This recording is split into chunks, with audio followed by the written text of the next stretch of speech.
Hi, welcome back to the channel, and today we are tier listing all of the companions from the New Who era of Doctor Who. So just in case you haven't watched any of my tier lists before for Doctor Who, I'll just quickly recap the tiers. Down the bottom is Scar Sewers, and then Doctor Who, and then Wibbly Wobbly, Upgrade in Progress, Fantastic, and at the top we have NewWho. So let's get into the tier listing then. We'll start off with Rose Tyler, the first ever companion of the revived series.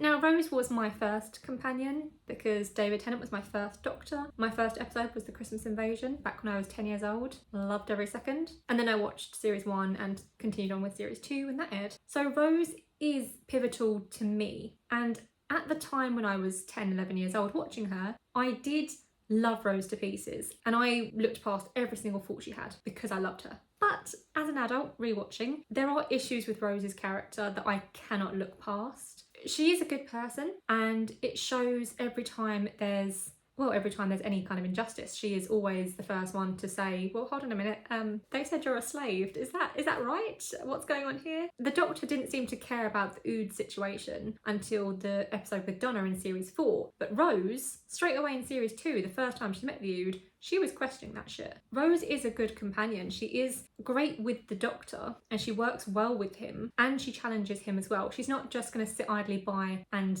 get on with whatever he tells her to. She is going to challenge him when the situation calls for it. And that is very necessary in a companion. I do like that. However, her faults for me lie in her personality traits. When she met the Doctor, she went off travelling with him, and I completely understand that because who wouldn't? But she left behind her boyfriend Mickey, leaving no note for her mother. She didn't know the Doctor. She didn't know what he was telling her was true about how well he can fly the TARDIS through time. So granted, no one would think, oh, well, I'm never going to come home again, or I'll never see my parents again. She was just a 19-year-old girl who wanted an adventure. And I get that. As someone who lives quite a bland life, I completely understand wanting to go on an adventure when someone is offering it to you on a plate for free and they can mostly keep you safe. Because in that first episode, Rose, the Doctor kept her safe and she also saved the day. She would trust him. I get that. I completely understand that. But she left Mickey behind, and then when they went back home, she didn't once even think of Mickey. When Jackie was having her aliens have invaded the planet party, Mickey then came into the flat, and that was the first time Rose even thought, oh shit, yeah, I have a boyfriend. My issue with Rose is how she treated Mickey. It was very prevalent in both series 1 and series 2. Whilst Rose's character did develop quite significantly over her time on the show, her treatment of Mickey didn't. She was always very mean to and about him, especially when it came to him travelling on the TARDIS. There's a scene in School Reunion when Mickey asked to join the TARDIS, and the Doctor, obviously we know he's already asked if Mickey wanted to join and Mickey refused previously. The Doctor is fine with Mickey joining now, but Rose literally looks at the Doctor and goes, ugh. And it's just like, why would you do that? He's right behind you. That's supposed to be her boyfriend. And I just don't like that. So my issues with her mostly come from her character, not her as a companion. But I think, I don't know. I'm going to put her into Upgrade in Progress.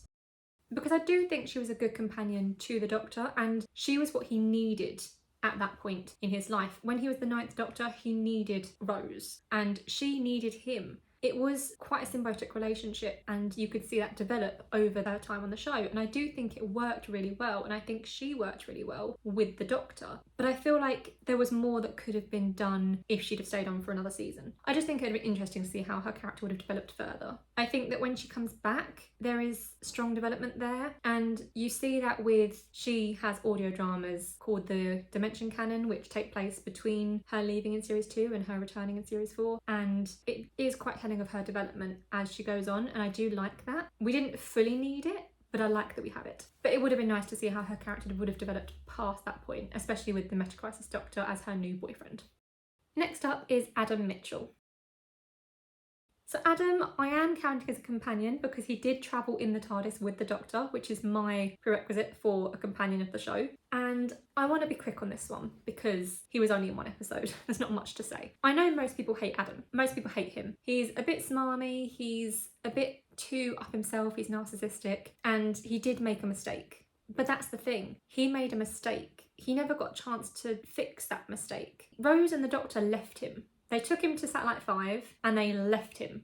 What's he going to do? He's obviously going to explore, and then if he finds technology that will help him in his own daily life back at home, he's obviously going to accept it. He was stupid to do so, but I understand why he did. Not saying I'd get a chip in my head, but I understand why he did it. I don't think it's right for everyone to blame him quite as much as the Doctor did. In the episodes leading up to the long game, Rose was never put in a situation where she could have taken some future advancement and helped her daily life. And yes, she may not have thought of that, she probably wouldn't have, but she was never put in that situation. So the Doctor never tested her the way he did with Adam, apparently. And I just think Adam gets a bad rap for basically doing something that most people would do. And he only had the one episode to work with. Adam reminds me a little bit of Adric in the classic era, with the narcissistic behaviour and egotism around his intelligence. But Adric had plenty of time to learn from his mistakes and to fix things, and he didn't, which is why he ended up in the Skaro sewers. But Adam, I don't feel right about putting him in the Skaro sewers because he made a mistake. He never had a chance to fix it. He never had a chance to prove who he could be. There's a graphic novel where he kidnaps all of the Doctor's companions through time or something and is working with the Master out of revenge for the Doctor, and he fixes that. But I haven't read that, so I can't really use that as any basis on this. And also, I want to just use what we've seen in the show for Adam, and I just think he gets a bad rap. So I'm going to put him in Doctor Who. I don't want to put him in the Skaro sewers. I don't think that's fair. So I'm going to put him in Doctor Who because he is quite a forgettable companion as well. You only really remember him when you're rewatching. You don't really think about him in general. So I'm going to put him in Doctor Who. I think that's fairer than the Skaro sewers. Next up is Captain Jack Harkness. Now, we love Captain Jack. He's a fantastic character and a great companion, and that shows in the fact that he had one small segment of a season with the Ninth Doctor and Rose before getting his own spin-off show. And he was amazing in that as well. Torchwood is a great show, I'm not gonna lie. I like Torchwood. Yes, it had its issues, but so does Doctor Who. I love Torchwood. Jack is a great character, and working with the Doctor and Rose, I think he was a fantastic addition to the TARDIS team. The Ninth Doctor, Rose and Jack were one of the best TARDIS teams of the new era. So I'm gonna put Jack into fantastic. I think him being a time agent or an ex-time agent con man really added something different to the TARDIS and to the dynamic of the team. And I just think he was brilliant. He got stuck in straight away. He made a mistake and he didn't know the extent of the mistake. When he found out, he fixed it, sacrificing his life potentially. Obviously the Doctor then saved him, but Jack thought he was sacrificing his own life. So I do applaud him for that, and he carried on improving and developing throughout the show. He sacrificed his life again in the series 1 finale, and again Rose brought him back to life, but he was fully willing and ready to die for the Doctor and Rose and to make sure that they saved the world. When Jack asked in that episode where Rose was, and the Doctor had said he sent her home, Jack didn't complain. He didn't once say, well, hold on, why didn't you send me home? I have a vortex manipulator. You could have fixed that up and let me go home. He could have complained. Jack could have complained. He could have screamed and shouted at the Doctor. He didn't. He was brave and steadfast, and he stood there loyally and said, good, she's safe. Now let's go and kill some Daleks. Jack is fantastic. He deserves to be in that tier. Next up is Mickey Smith. Now, Mickey is another one who gets a bad rap in the show. When I was young, I hated Mickey because I wanted Rose to be with the Doctor. I was 10, okay? Calm down. But I wanted Rose to be with the Doctor, and I was like, why is Mickey getting in the way? What is this? Go away, Mickey. But as an adult, rewatching, again, I see the problems with Rose's character and how she treats Mickey. And I've come to respect Mickey as a character a whole lot more because he is a good character. He's very, very, very loyal, and he's very strong in what happened to him. Because let's not forget, when Rose was missing for a year, Mickey was ostracised from his own society at the Powell estate. He was accused of potentially murdering his girlfriend. He was questioned by the police on several occasions. And as soon as Rose came back, he didn't blame her at all. He just wanted to know that she was safe. Mickey gets a horrible rap in the show and from the fandom. He's not just the tin dog as he thinks he is. But I think he is really good. He shows it in school reunion when he's found this case and brings the Doctor and Rose in and says, hey, I think there's an issue at this school, you need to investigate. He shows it again in The Girl in the Fireplace where he's learning the ropes of how to solve issues when travelling in the TARDIS. And then he shows it so much more in the Cyberman two-parter, Rise of the Cybermen and Age of Steel, because he just deals with everything. And I completely understand why he chose to stay in that universe over his own and make his life there. And then when Mickey came back in series 4, he again showed just how great he is as a character. So I do think that Mickey deserves a whole lot more respect than we've given him as a fandom. This is just specifically talking about the character, not the actor behind him, just the character. He deserves a lot more respect. So I'm going to put Mickey into upgrade in progress next to Rose. Next up is Jackie Tyler. Now, I know what some of you are thinking. Jackie's not a companion. What are you talking about? She never travelled in the TARDIS. Yes, she did, my friends. Yes, she did. In the Series 2 finale, she travelled with the Doctor in the TARDIS to the tortured base. So I am counting Jackie Tyler as a companion because she's fantastic and we should all talk about her. So Jackie is Rose's mum, and she is very much shown to be this working class council estate mum. And she's brilliant. She's so classic mother. Most Brits will be able to see their mother in Jackie Tyler a lot of the time. And she's just brilliant. She's like a less mean version of Sylvia, Donna's mother, because she does nag at Rose, but she does it more with love than Sylvia does with Donna. And I just think that Jackie's a fantastic character. As a companion, not so fantastic. But you have to give her credit. She dealt with a situation that was handed to her very well and she just got on with it. When the Doctor was at Torchwood and talking to Von Hartmann, he got so angry and he just did that, okay, yeah, okay, don't listen to me, that's fine. And he sat down and was like, put up a chair, Rose, it's fine. And Jackie, pretending to be Rose, just went, okay, and she just stood there and was like, Go Jackie, we love Jackie Tyler, fabulous woman. But as I say, as a companion, she's not the best that I think the show could have offered. This is obviously if she was a full-time companion. So I'm going to put Jackie into Wibbly Wobbly, but know that this is just me rating her as a companion. If I was rating Jackie Tyler as a character, she'd be in Fantastic or even NewWho. As a companion though, she's in Wibbly Wobbly. So here's where I piss a lot of people off, because next up we're talking about Sarah Jane Smith.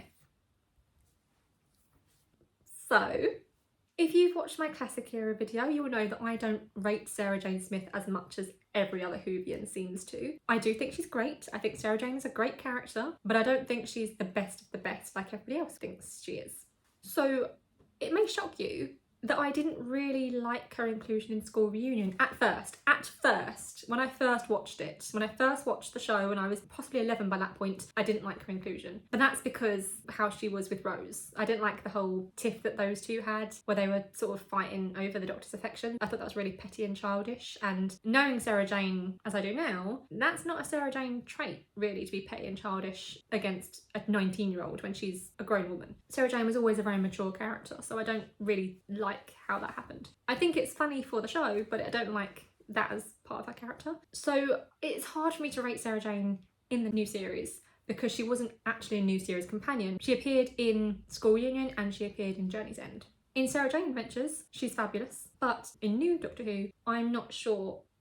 I'm gonna put her, this is where everybody turns off and hates me. I'm gonna put Sarah Jane Smith in Doctor Who because as I say, she's not a companion. She travels in the TARDIS by technicality more so than Jackie does. I see her more as her own individual character in School Reunion rather than as a companion character. She is now a Doctor-like character because that's the start of her Sarah Jane Adventures run anyway. So School Reunion came before Sarah Jane Adventures, and that was the start of her being the leader of the pack. So as a companion in NewWho, it doesn't work as well because she's not a companion, she's the leader now. So I'm going to put her in Doctor Who because as a companion she doesn't work anymore because she's a leader now. So I'm putting her in Doctor Who for that reason. So hate me all you want, but please try and understand the reason behind it. Next up is Miss Martha Jones. Now, Martha.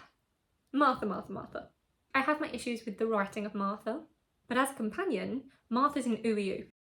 Martha is probably the best NewWho companion to date. She is fabulous in every way as companions go. She's resourceful, she's insightful, she's intelligent, she's empathetic, she cares, she's brilliant, okay? Martha Jones is a fantastic character, a brilliant companion. She deserves to be in that tip-top tier. No notes on Martha as a companion. As a character, I have issues because she was brought in to replace Rose, who was a fan favourite and the only companion by that point. So the actress already had big shoes to fill with Billie Piper leaving, but she wasn't given great material to work with because Martha had this issue where she was in love with the Doctor. Even though the Doctor told her in the first episode together he wasn't looking for that, he wasn't interested in that, and it was very, very evident that he was pining after someone else and that he was in grieving mode, effectively. So while everyone else complains about how the Doctor treats Martha, and yes, that is a valid point, the Doctor doesn't treat Martha well, I take issue mostly with the writing of Martha because she's a smart person and she's empathetic. After he makes it very clear he's not interested in that, she should be like, oh, okay, I'll back off and just be friends with him. The issue comes with their relationship because That's not how she's written. She's written as pining after the Doctor and expecting that at some point he's going to like her back. But that's not how life works. That's not how romance works. That's not how relationships work. And Martha is an intelligent person. She would know that. So I take huge issue with the writing of Martha because of that reason. She should not have been madly in love with the Doctor and constantly waiting for him to see her in that way, because she's not that person. I think that her falling in love with the Doctor would work well for her character if she wasn't hopelessly waiting for him to fall in love with her as well, when he's already made it so clear to her in the first episode that he's not interested in that. And she knows that Rose existed and that he's clearly grieving for Rose. So why is she pushing it? I have issues with how the Doctor treats Martha, and I have issues with how Martha doesn't understand the Doctor's emotional level of not being interested. The writing's what I take issue with there, not Martha as a companion. As a companion, Martha is tip-top tier perfection. But yeah, the writing of her was the issue, and she deserves better, way better. And one more thing about Martha is that the reason I think she's top tier best companion of New Who to date is what she does in the series 3 finale. Seems like nothing because we don't get to see it. But when you break it down and you think about how she had to travel the entire world, a world dominated by the Master, he was at his height of power, he ruled the whole world, Toclophane everywhere, spies everywhere, and he had satellites everywhere doing what he needed them to do. But he ruled the world and he was after Martha Jones. She travelled that whole world on foot for a year, evading capture, evading the Master, evading the Toclophane, evading all of his spies, evading everything. She did that for a year and talked to so many people, giving them stories about her time with the Doctor, giving them stories about how hope can save the day and how he can save them if they believe in him. Yes, it does sound a little bit religious twaddle, but just bear with. She did all of that for a year at great expense to her own sanity, whilst knowing that her family, her parents, her sister, were up on the Valiant with the Master and Jack and the Doctor as well. She had no idea what was happening with all of them, but she knows that the Master's insane and evil, so probably torturing them. And yet she survived, she carried on, she persevered. She is the strongest companion in the New Who era, because I honestly don't think any other companion could have done that. And I mean that with the full force of my heart. As wonderful as other companions in the New era are, and there will be others in the top tier, I already know there's going to be at least 1 or 2 in the top tier alongside Martha, but I don't see anyone else being able to do this. One companion actually would have come very, very close, I think. Actually, he may have been able to do it. We'll see. But I don't really... There's no one that I could say definitely would be able to do this. Except for in the classic era, well, technically the bridge era. I mentioned Lucy Miller in my last video in the classic companions. Lucy Miller is the 8th Doctor's companion for the 4 series of audio adventures he had with her. Lucy would have been able to do it. Lucy Miller and Martha Jones, tip-top companions, because they are the only ones who could have done what Martha did. And I say that without any doubt. There is, as I say, one person in this New Who tier list who may have been able to do it, but I need to think about that a little bit more. Lucy Miller, I have no doubt, she'd have been able to do what Martha did. No one else. Martha is such a strong companion and deserves all the love and respect from the fandom for everything that she went through and that her family went through and that she knew they were going through while she was doing what she was doing. She saved the world single-handedly by talking to people and travelling the world on foot at great risk to her own life. And I think that's brilliant. No one else would have been able to do that. Moving on to an honourable mention, that is the absolute queen that is Tallulah Francis. That is Tallulah with 3 hours and an H, just in case you weren't sure. Okay, so I know that Tallulah isn't actually a companion of the Doctor, she was just a side character in a 2-parter. But I love Tallulah, so I'm including her, I don't care what you think. I will make it quick though. Tallulah's going into Fantastic. She's my honourable mention as a companion because she is absolutely fantastic, superb companion. If she had joined the TARDIS with the Doctor and Martha at the end of her serial, I would not have been upset. She is fantastic. Tallulah is fearless, possibly to a fault. She will just go in. When she found someone snooping around the theatre, she got out a fake gun and was ready to fire this fake weapon because she wanted answers. She wanted to know where her Laszlo was. And then when she found out about Laszlo, she didn't bulk away. She didn't start screaming in horrified fear. She loved that man and she didn't care what he looked like. She didn't care that he looked like a pig. She was like, you're the man I love. I'm sticking with you no matter what. Tallulah is who I would aspire to be because she is fantastic as a character and she would have been fantastic as a companion. And that is shown from when she follows the Doctor down into those sewers and he's like, what are you doing? Get back up there. She's like, no. Laszlo's down here somewhere, I'm coming with you. She did not care. She was in a really sparkly little dress and little heels. She did not care. She was going down those sewers. She was getting the job done. Tallulah helped save the day and I applaud her for that. So she is getting an honourable mention on my tier list of NewWho companions because she's fabulous. Next up is Astrid Peth. So Astrid was the companion for the Christmas special with the 10th Doctor, The Voyage of the Damned. She was played by Kylie Minogue and was the second of the celebrity Christmas special guest stars. We'll get to the first one, don't you worry. Astrid was a great companion on that adventure and she really threw herself into it and did what the Doctor asked her to do without question, without fear. She sacrificed herself at the end, which I think is always a sign of a brilliant companion because it means that no matter what, they're going to make sure that justice prevails, that the bad guys do not win, and she sacrificed her life to ensure it.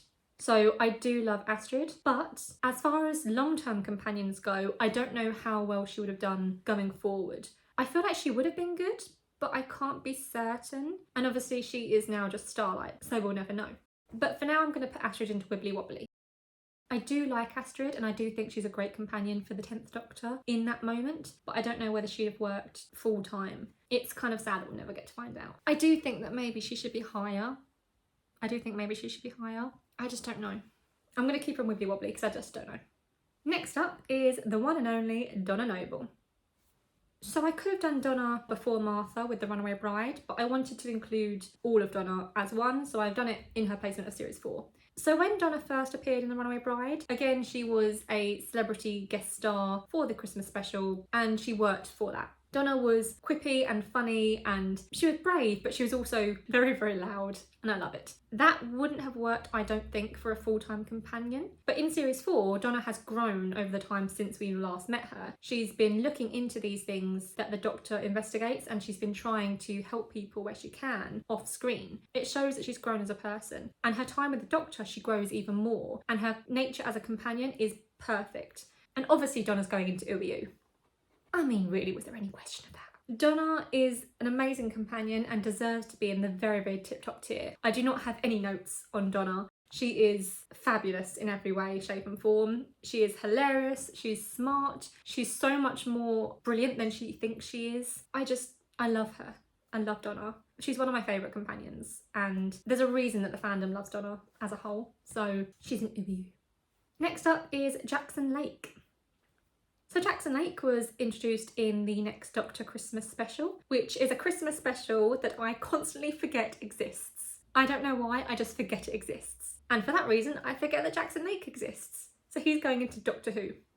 And to be fair, it's quite fitting that he's in Doctor Who because we all thought he was going to be the next Doctor and got very confused. So it is a Doctor Who kind of moment. Jackson was all right, but for most of the episode, he thought he was the Doctor. Jackson Lake we only saw near the end of the episode and he was all right.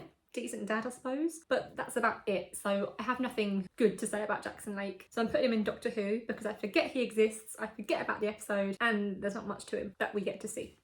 Next up is Rosita Farisi. And Rosita is going in upgrade in progress. I know what you're thinking.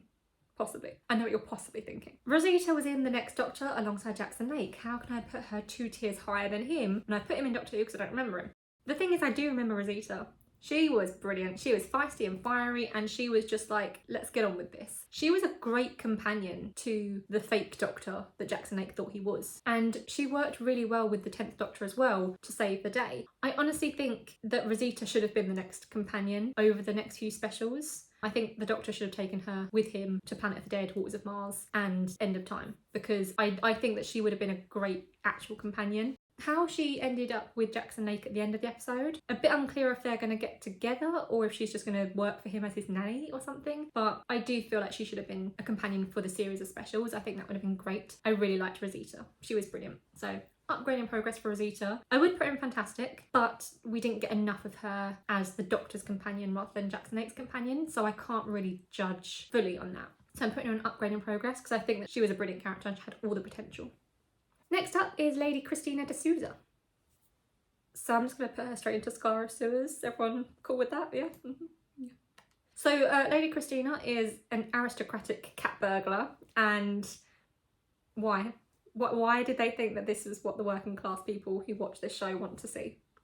Someone who has all the money that they need is just thieving for fun. No, she's a bad character. She was really egotistic and thought that she always knew best, even though she's clearly a young woman who doesn't know the world. She's one of the most privileged young women in England at the time of the show. A lady who grew up incredibly wealthy, is still incredibly wealthy. She thieves for fun rather than because she has to survive. I don't have any sympathy for this character and I don't like her. Why the Doctor let her go at the end of the episode, I think is ridiculous. I don't understand why she was the character. I get that they wanted like a Catwoman type character, but it doesn't work when that Catwoman is an aristocrat who did not need to steal anything and is just doing it for fun. I don't like her. Why? Why is she? Why? It's not Doctor Who, it's Doctor Why. So she's in Scarra Sewers and she's staying there forevermore. Moving on to Captain Adelaide Brooke. So Adelaide Brooke was the closest thing to a companion for the Waters of Mars special, and I know people love this character. I know they do. Personally, I don't love her. I think she's good, but I don't love her.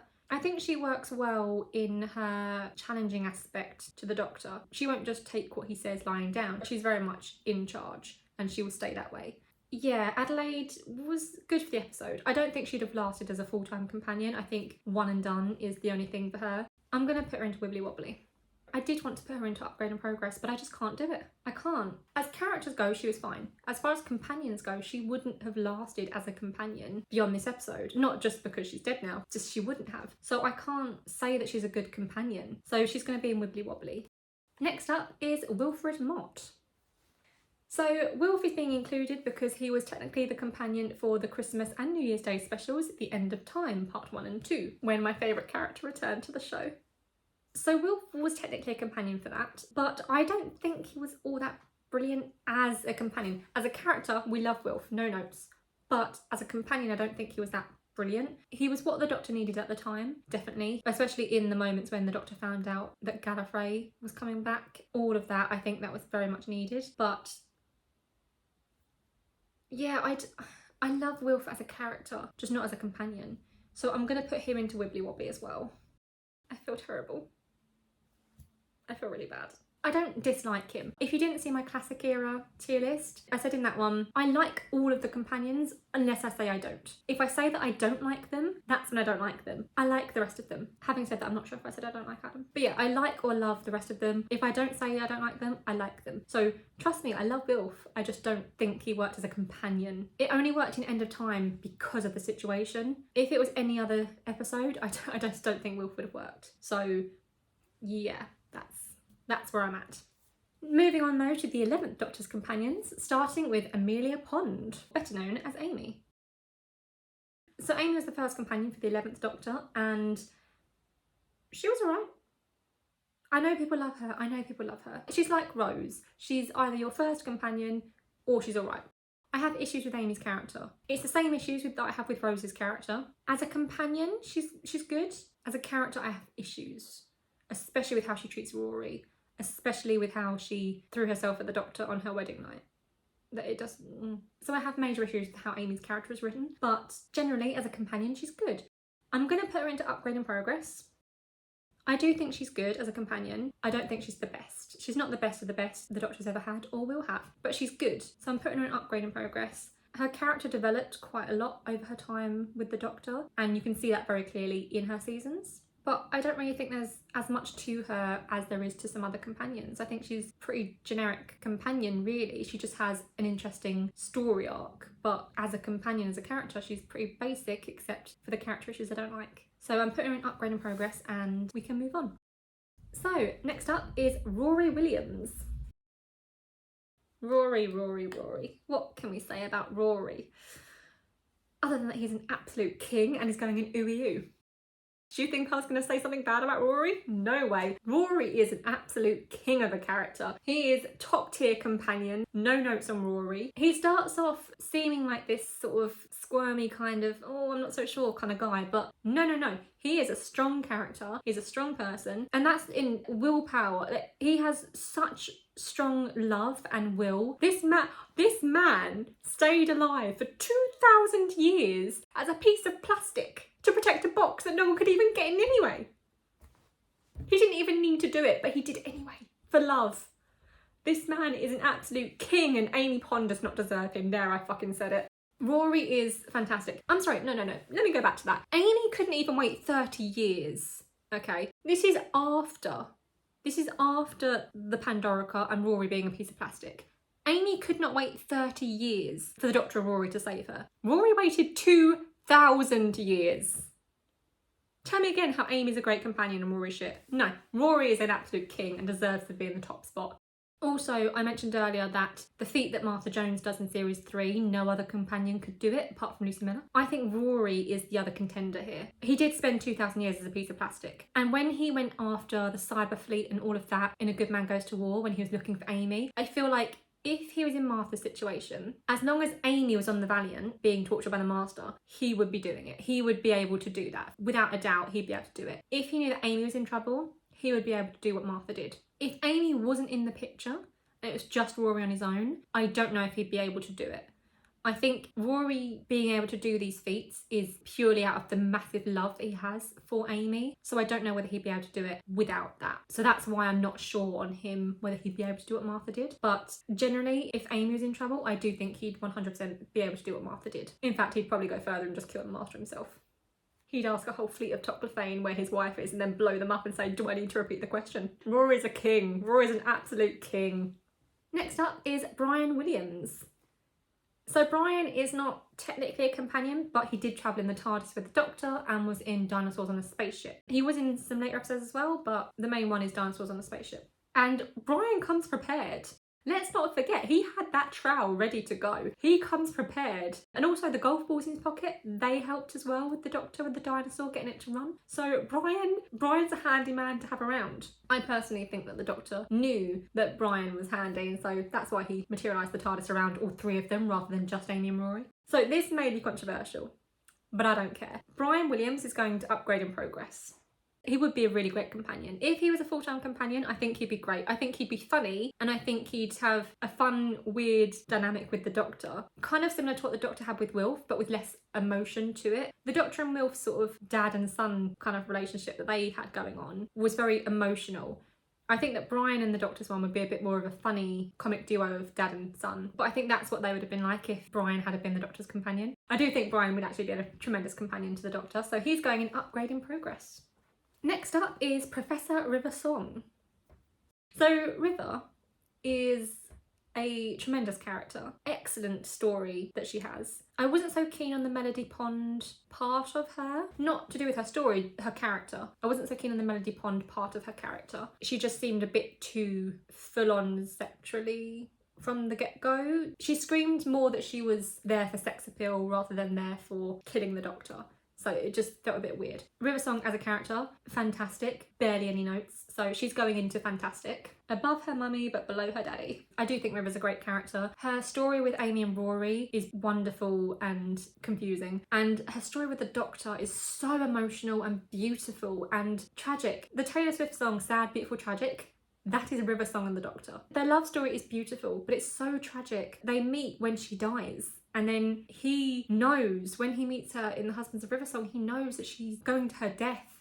And that, it's such a beautiful, tragic story that they have. I want more from River Song. I want her to return in some way. I know that there's a book of short stories on River Song, which I have and will read at some point. And The Diary of River Song is a very, very long Big Finish series, which I have on my wish list. As soon as they do a sale for Alex Kingston, I'm getting all of The Diary of River Song. I've been waiting for this moment. River Song is a fantastic character. She's so fun and interesting. There's nothing that I don't like about her, really. The only thing is the Melody Pond bit in Let's Kill Hitler. Other than that, there's nothing I don't like about her. So she's fantastic.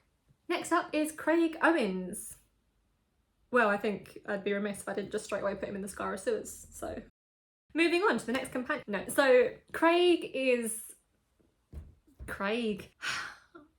I mean, James Corden used to be a really big British treasure, really, and suddenly something happened and now he's in every movie musical ever made and we're all terrified to see him in another one. But as companions go for Craig Owens, the character, he was there. He defeated Cybermen with the power of love, because that's a thing now. And he had a damp spot on his ceiling that he didn't look at for several years. And then he touched it because he's a fucking idiot. He seems nice enough, but I think as a companion he sucks, so he's in the Scar Sewers. I tried, okay? I tried talking about Craig, I couldn't. Next up is the Paternoster Gang.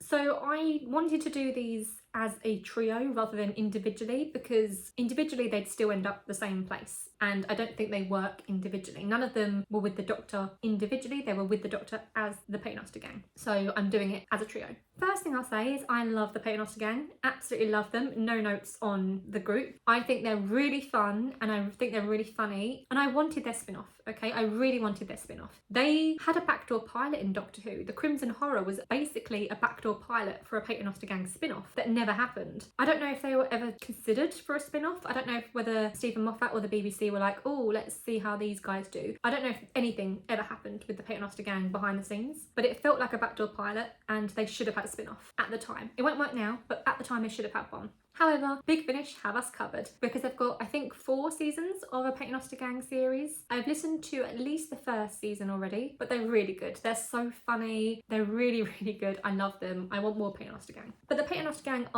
they're loyal, they're intelligent. Even Strax has his moments. And they're useful. They're really useful as companions. They're brilliant. They're there in Good Man Goes to War to fight and save the day. They're there in Deep Breath when the Doctor needs to rest and recuperate after regenerating, and to convince Clara that, hey, stop being a little bitch now. This is the same man. You saw him change. You know it's him. And they're just brilliant characters and a brilliant trio, and I love them. So I'm putting them in fantastic. I think the Paternoster Gang are just wonderful. Next up is Clara. Specifically Victorian Clara from the episode The Snowmen.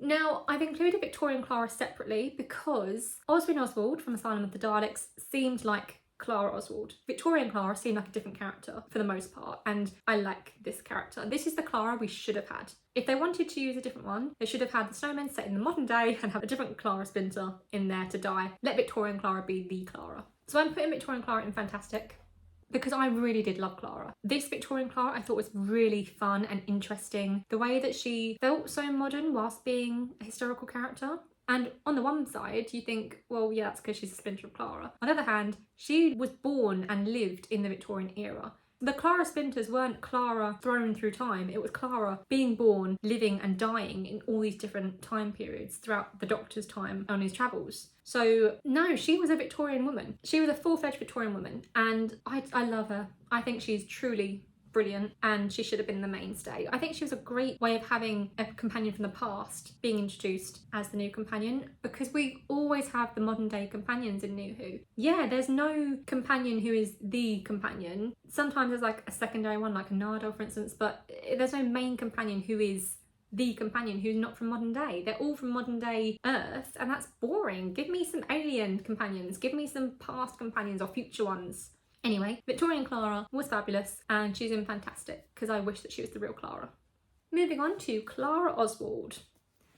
Now this is the main Clara, the real Clara, the original Clara. I have so many issues with Clara. I used to love her. Back in the day when I was brand new watching Doctor Who, I loved Clara. I thought she was the best companion ever. I loved Clara. She was probably my favourite companion, on par with Donna at the time. But now I have so many issues with Clara. I don't even know what they are. I can't even articulate them. But I have issues with Clara as a companion and as a character. And it doesn't help that her character did change so significantly between seasons. On the first season, she was just this normal girl who wanted to go travelling and was working as a nanny to family friends while she was earning money to go travelling. And then suddenly she was a teacher without any qualifications because she was saving up to go travelling. She wasn't going to uni to get a teaching qualification, so no idea how that happened. But suddenly she was a teacher, and then suddenly she was the Doctor. I don't get it. So I have issues with Clara, and I'm going to put her into Wibbly Wobbly.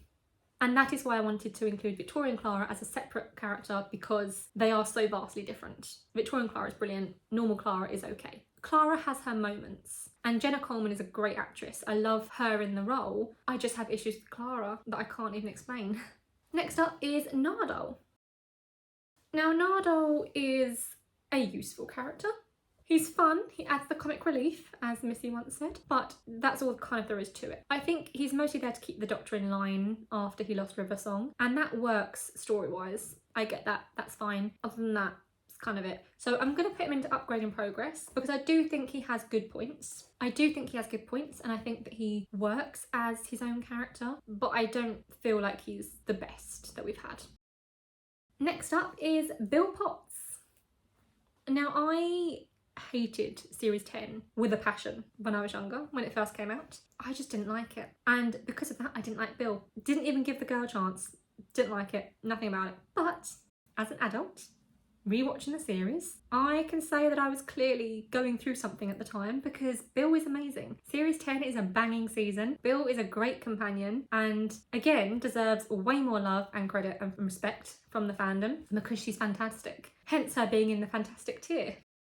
Well, what can I say about Bill? She's just fantastic. I think Bill adds something to the show where in real time, in the real world, we had a year without any Doctor Who. There was a Christmas special and that was it through a whole year between series 9 and series 10. So when Doctor Who came back in series 10 and the Doctor had apparently been living on Earth for 70 years guarding the vault, the mysterious vault, it was believable because it felt like we'd had no Doctor Who for so long. And Bill was introduced as his companion for the series. She brought something new to it. And the thing is, I don't think that Stephen Moffat, the women that he wrote into the series, were very unique or very different. Every single one of them, from Amy to River to Clara, they were all quippy, sexy, sultry. That was kind of their whole thing.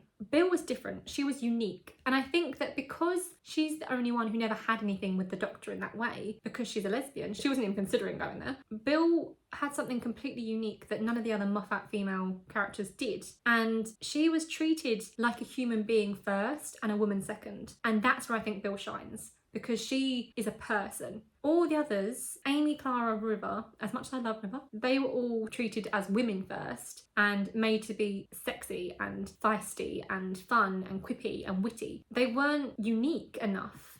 Yes, their stories were all entirely different, but the characterization of them, they all could have been the same person. You can give the same lines to one of the other characters, they'd probably perform it the same way because the characters are so similar. But with Bill, it's different. She is unique. She's an individual person. She was a human being before she's a woman in the writing process, clearly, because she's so different. I do think that she deserves a lot more, again, love and respect from the fandom, because she is fabulous and she brought a new layer to the show in series 10, and she was really, I think, what the Doctor needed at that time as well to get him back into adventuring, even though he's supposed to be guarding the vault for 1,000 years. So yeah, I think Bill is a fantastic companion, and I could go on, but I won't because I have loads of companions left to rank. Next up is sort of an honourable mention again, but also not exactly. Next up we have Missy. Yeah, I'm including Missy. So Missy, for those of you who don't know, is the first female incarnation of the Master, and she started out obviously as a villain, and she became one of the best characters in the show very, very quickly. So she was a much more bonkers version of the Master, as opposed to being bonkers because she was insane because of the drums in her head or anything else. She was just plain bonkers and just had fun with it. And I think that really worked for Missy. But I'm not talking about her as the Master, okay? As much as I love the Master, and I will always use any excuse to talk about the Master as a character, on this occasion, I'm not talking about her as the Master. I'm talking about her in series 10 specifically. As I say, she started out as a villain in series 8. She went through some anti-hero aspect things in series 9. Series 10, she's going through 70 years of forced therapy with the Doctor, and then she goes through some tests to try and be good. So Missy has a great redemption arc story. Well, she just has a great story, and she's a great companion. Similar to Romana in the classic series, we have another Time Lord in the TARDIS, and she's brilliant. She helps the Doctor out in The Empress of Mars and The Eaters of the Light. In those two serials, she's in the TARDIS and she helps out. And then in the series 10 finale, the best finale of all time, she is there again to try and help. Yes, it all goes horribly wrong, and you're never really sure whether she's siding with her former self because she believes that. Someone else likened Missy to an addict, and I do completely see that. She's addicted to evil, and she's been taken off it cold turkey. She's not allowed to kill anyone, maim, torture, nothing. Cold turkey, cut off. And she's going through forced therapy and all of this, and it is working. You see it working throughout series 10, and then in the finale, she's suddenly given her drug back because the Master's there. Her former self, Master, is there. You never really know whether she's on his side or on the Doctor's side, and you see her struggling with it. Michelle Gomez, queen of acting. You see Missy struggle so clearly throughout that episode, and it's fantastic to watch. Missy is a great character, and her ending, as much as, again, the Master is my favourite character in Doctor Who, I don't want them to ever go away, but that should have been the ending for the Master. I'm not on the train of saying that the Spy Master comes before Missy. I'm just not. He comes after Missy. Missy has her own audio series, which are fantastic, by the way. Please go and listen. And the Lumiat is a character in that. So they try to explain in those audio series how she went from being redeemed with no witness, no reward, to suddenly being the Spy Master bonkers evil again.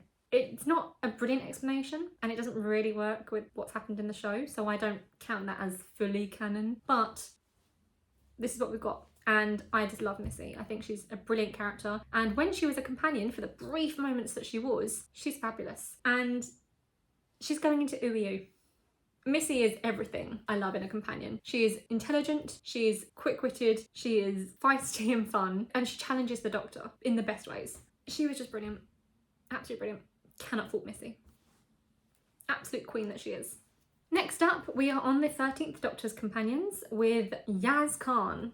So those of you who know me or have seen any of my other videos know that I'm not a fan of the 13th Doctor era. The Chibnall era is just not my cup of tea. So I'll probably go through these ones a bit quicker. So apologies about that, but it's for the best probably. So Yaz, I am going to put into Upgrade in Progress.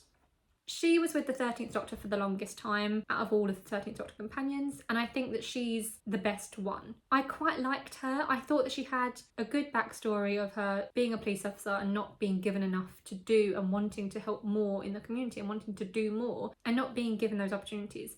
And when she was with the Doctor, that gave her the opportunity to help people and to do what she wanted to do with her life. I like Yaz, I think she's good. I'm not a Thasmin truther. I don't see anything between the Doctor and Yasmin until, I think it's the Eve of the Daleks, when she suddenly mentions something, or Dan mentions something to her about it, and I'm like, oh, okay, fair. But the 13th Doctor doesn't give anything off to me until I think Yaz's last episode, The Power of the Doctor, maybe the Sea Devils one, but Yaz, nothing happens there between them, so I'm not a Thasmin truther. If Yaz had been the only companion, then I think it could have worked, but I don't think that they were going for that. I think that just sort of seemed to happen naturally, and right at the end of it, the writers were like, oh, you know what, the fandom keeps saying this, maybe we should just write it in.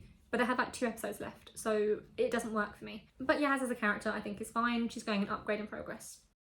Next up is Graham O'Brien. Graham's going into Wibbly Wobbly. I don't really care about Graham. He's the old white man in the TARDIS, that's basically it. He brings a bit of comic relief to the show, but I didn't really care for him. So I'm putting him into Wibbly Wobbly. He's not a Scar Sewer person. I don't want to put him in Scar Sewers, there's no way. But yeah, he's in Wibbly Wobbly. I don't care either way, he's there. Next up is Ryan Sinclair. Okay, so I feel like out of the main companions, you know, the ones who are not just one episode, they are a full season or more, I think Ryan's got to be the worst companion in NewWho so far. I don't like him. I don't like him. I really don't like him. He's not a good character to me. He had a sort of start of an arc in the first episode that he was in, where his dyspraxia was preventing him from doing certain things and he was trying really hard to learn to do them regardless, and that would have been nice, but that kind of goes away after the first episode and suddenly he's fine. I think it's mentioned again at some points, but I don't see it.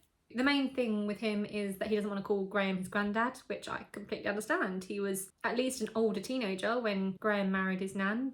I have half siblings who are much older than me. They're nearly 20 years older than me. They don't call my dad dad. They'll call him by his name. So I don't understand why the Graham Ryan granddad thing is such a massive deal. But anyway, I don't want to talk more about Ryan Sinclair. I found him an annoying character, to be quite honest, and I don't really think the actor did that well in the role either. I think everything he said was bland and it didn't have any impact. Yeah, there's nothing good I can say about Ryan, so I'm going to put him in Scar Sewers and be done with it. Next up is Dan Lewis. So Dan was the replacement for Graham and Ryan when they left the TARDIS, and he travelled with the 13th Doctor and Yaz for the Flux season and a couple of the specials after that. He was fine. I think he's better than Graham, but Other than that, I think he's fine. There's nothing really to say. I'm going to put him in Wibbly Wobbly next to Graham. But yeah, I don't have any strong opinions on Dan. He did surprise me, I'll say that. When it was announced that John Bishop was taking on the role of Dan as the Doctor's new companion, I wasn't keen on the idea at all. I didn't want it. But when he was in the role, I was like, okay, I like it. So I do like Dan, I just don't care too much. I think, again, it's the Chibnall era. I don't have any particularly good feelings about the Chibnall era of the show, so I think that's the reason I'm kind of at this point of the video, but he's fine, so wibbly wobbly for him. Next up is Commander Iston V. Vinder. So Vinder was a companion of sorts for the season Flux, and he was okay. I liked him. He was alright. I didn't really care about him until like 2 episodes before the end, but he was alright. So I'm going to put him in Wibbly Wobbly. He can join the others that I don't really care too much about in Wibbly Wobbly. All I can really say about him, I didn't really care about him until the next companion came along, that being Belle. So I'm going to put Belle in upgrade in progress. And I will say, when Vinder appeared for the first time, I was like, who is this person? Why do I care about this person? When Belle appeared for the first time, I thought the same. Who is this person? Why do I care about this person? Why are we following this girl around? But Belle quickly became a standout in the season for me. I really liked her. She was a pregnant woman travelling the universe alone, just trying to find her beau, just trying to find her man, as you do. And she was a fighter as well. I think it was with Carvanista that she met up with at one point, and they started having some issues with Cybermen. I liked that. I thought she did really well there. So I think while she's not a companion, I'm not even sure if the Doctor herself actually met Belle, but I wanted to include her because I'm including the other two from Flux, so I felt kind of bad not including her. And also I like Belle, so I'm including her. Next up is Carvanista. So Carvanista is going into Wibbly Wobbly with Vinder.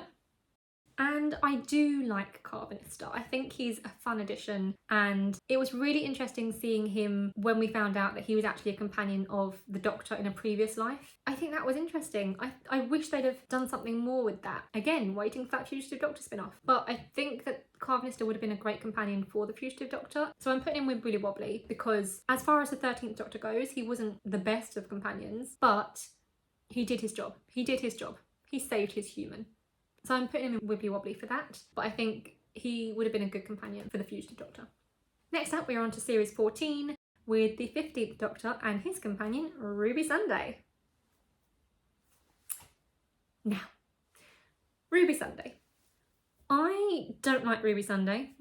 I'm gonna be honest, I don't like the girl. I think she did better in series 15, which was after she was a companion, so I'm not including those bits as such. In series 14, she was just sort of there.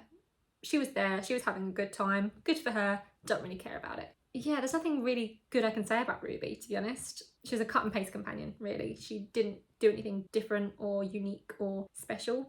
My main issue with Ruby, which is why I don't like her, because before I didn't dislike her, now I don't like her, is the whole Poppy scenario in series 15. Poppy did not exist, okay? Let's get that clear. Poppy did not exist. It was not the real world. Poppy did not exist. She was not the Doctor's daughter. She was not Belinda's daughter. She did not exist. Ruby met the real Poppy as a space baby, however many years in the future, okay? That was the real Poppy. Not this Belinda and Doctor daughter person, no.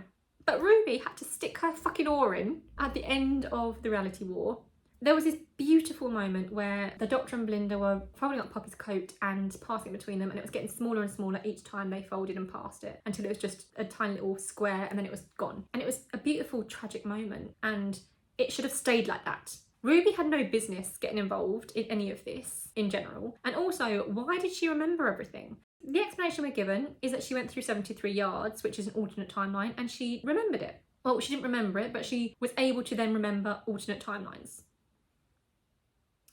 How does that work when every single person on Earth has just gone through an alternate timeline for however long? We don't know how long Belinda and the Doctor were in Wishworld for, but we do know that that thing was going on over and over and over again. The same day was repeating itself over and over and over again for all these people for however long. It could have been a year, it could have been 5 years. We don't know how long that was going on for. All we know is that was happening.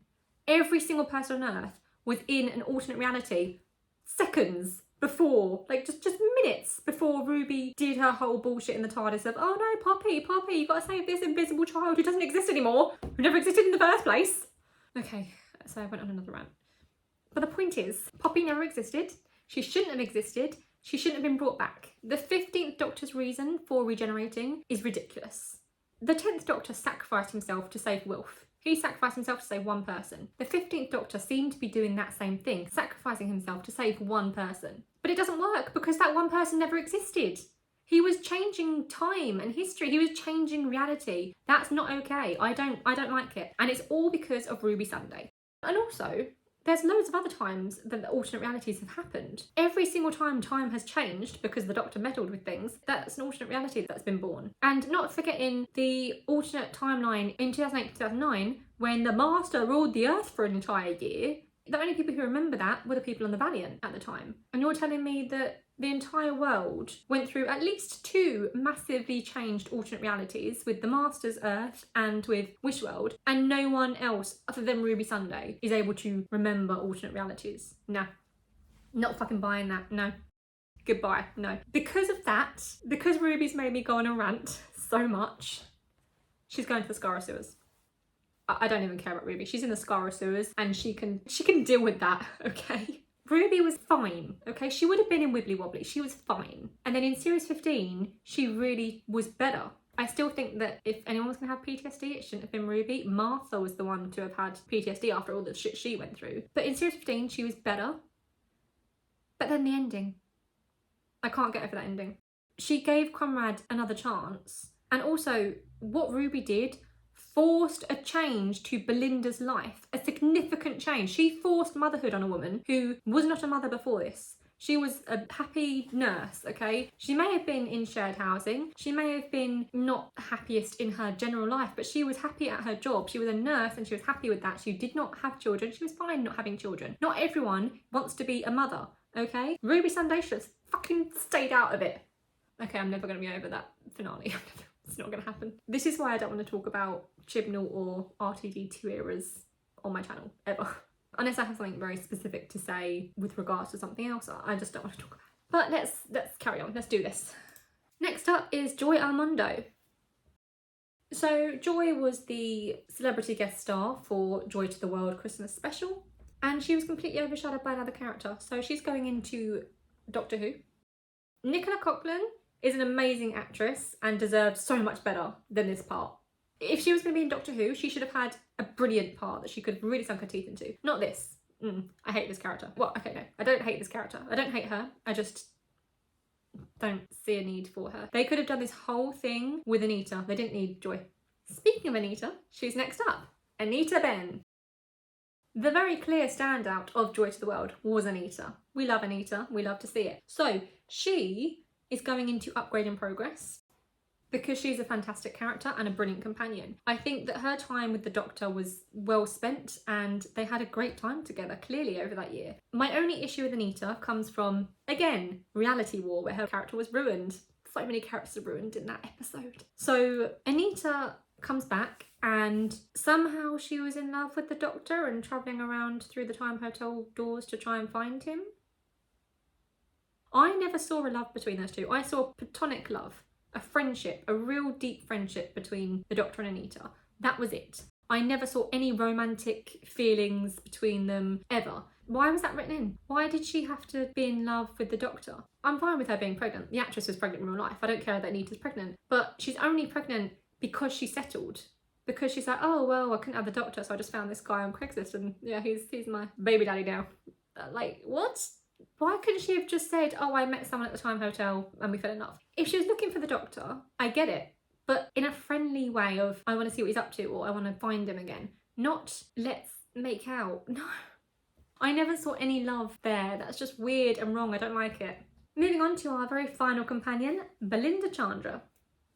So I have split Belinda into 2 for this list because there are 2 very distinct personalities of Belinda. Belinda A, that we see in the first 4-ish episodes of the season, is not the same person as Belinda B, who we see in the last episode of the season. I don't even know what the middle Belinda is. The guest writers were told she's a nurse. That's it. So she's not Belinda. That's just insert companion here in the middle few episodes. But the beginning half of the season, she was Belinda Chandra, and we're going to call her Belinda A. The last episode of the season, she was Belinda B. We're going to start with Belinda A.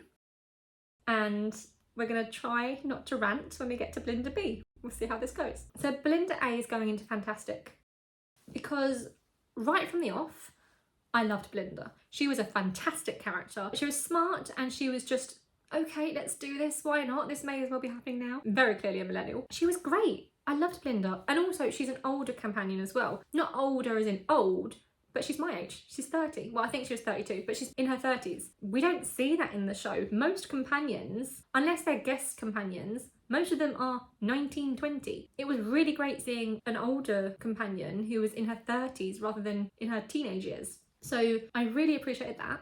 But Belinda in general was a great character. She was caring and smart, and as I said earlier, when she's got the attitude of, okay, well, this is happening now, I'll just get on with it. In the Robot Revolution, her very first episode, the moment that really stuck out to me, the moment that I went, I love this character, it was when she has just been saved from the robots by the Doctor and the rebels, and they're in their little rebel base, and there's people lying on the floor injured. Now, Belinda is a nurse. She did not even hesitate. She's gone through a traumatic experience herself. She's been captured by robots who've just broken through her house and killed a cat and taken across the universe to Miss Belinda Chandra 1. She is then made their queen or something, and all of this shit happens, and she's being told that she's going to marry the king and be made into a robot or something. It's very weird when you think about it too long, or at all. And when the rebels take her, she's down there and she doesn't even hesitate. She just gets straight away stuck in, looking at these injured people, checking on them, seeing if they need anything, trying to see if she can provide any medical care to these people. Because she's a nurse and she cares. She's a great character. She just put aside all of her own trauma and went, okay, these people need help. I'm fine physically right now. These people are not. I'm going to help them first and figure out what I need to do after this situation has been dealt with. Belinda's an amazing character and I loved her. She was brilliant. Belinda B, however, is going to the Skara sewers because Belinda B sucks, okay? Her whole reason for existing sucks. We get Belinda B for a single episode and she is literally put in a box. Belinda A would have been out there doing shit. Belinda B is put in a box with a baby that doesn't exist. Can you see where I'm going with this? And then Belinda, the character, is completely, utterly destroyed. Belinda A, that I loved so much in the first few episodes, completely and utterly destroyed by the end. Because this was a character who was, as I've said, warm-hearted and kind and smart and just got stuck in and helped people. And she was also very much challenging to the Doctor. Whereas Ruby Sunday was very much happy-go-lucky with the Doctor, Belinda wasn't like that. She was not going to let the Doctor off the hook. She was like, I'm sorry, you're scanning me without my permission and we're not going on adventures. You're taking me home right now. I've got work in the morning. Like, Belinda was very much a real character. Belinda B is none of that. She has none of that. She's just a mother. Literally, that's her entire character. Her entire reason for existing, she's a mother. That's it. She has no other personality, no other character traits. We know that she had to go to work the next morning and her parents are going to watch the baby, but I've no idea if she's still a nurse. Why? Why? I don't care how much anyone tries to explain to me why Reality War was a good episode, because it wasn't. I'm sorry. And the reason for Belinda B existing is awful. Belinda B shouldn't exist. Belinda A is the character who we started with and who we should finish with. I don't like the fact that this companion, because of fucking Ruby Sunday, is a completely different person now. Why? I don't like it. And on that very ranty note, that is my tier list of the companions for NewWho. I mean, it's varied. It's a varied list. It's fine. We've got 4 in NewWho. I think I had 5 in the classic era that were in NewWho. There's more in the middle section in here than there are in the very top tier, but I think it's fair. Fantastic, Upgrade and Progress and Wibbly Wobbly are all decent tiers. I don't dislike any of them in there, so I think that's a fair list. But tell me your thoughts. What do you think? Have you already switched off by now because I put your favourite companion in the Skara sewers? Or do you really like the ratings that I've given these people? Tell me your thoughts in the comments below. Let me know who your favourite NewWho companion is, where you would place other companions. Tell me your thoughts in the comments below and I will see you next time when I do a full ranking of every companion from Classic and NewWho in an order this time. For these tier lists, I've been doing them just in categories, no particular order between them, but in the next video I'll be doing a full ranking and it will have all the Classic and NewWho companions in a very clearly ordered list. So check out that video if you want to, and I will see you then.